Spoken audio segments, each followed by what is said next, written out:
Breaking news. Kenny Msonda for the first time wayankhula akuti pamene anali kupake paja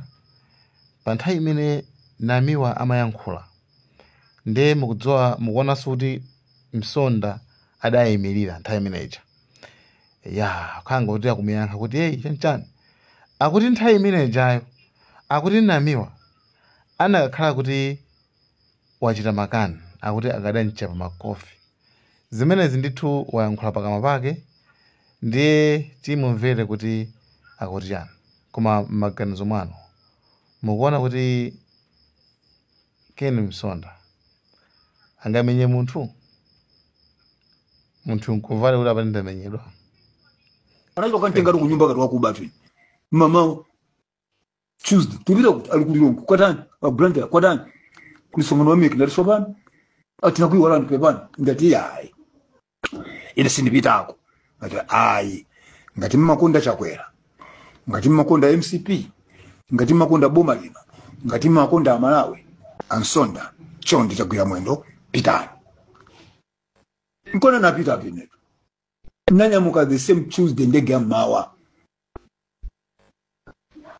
chifukwa ndimaizo apakija kuti agenda yake anatuma achina Boni Kalundo acha anatuma achina Namiro acha kana apa sandalama kasana apa sizwa ndi ambuye kuma ematamena jana achita set kuti mathelo yake apakije kubwere resolution and resolution imene mafuna ndimene Namiyo jata ndiona anazungulira mutu nkupenga ndikungoyankhula ngati wa misala kuyamba kufalamula chinyawu nthawi sanakwani koma jinakana ye pafupi ndi anointing yanga ndimene namzunguza mutu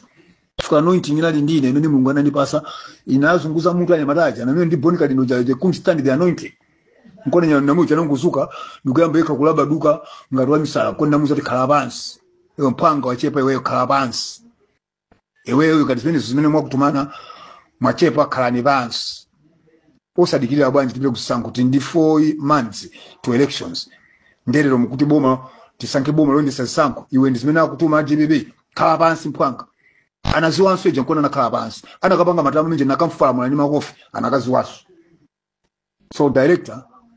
iniyo mupeze strategy ina yokana ichichi chimene muti chimashinichi ya mwamazi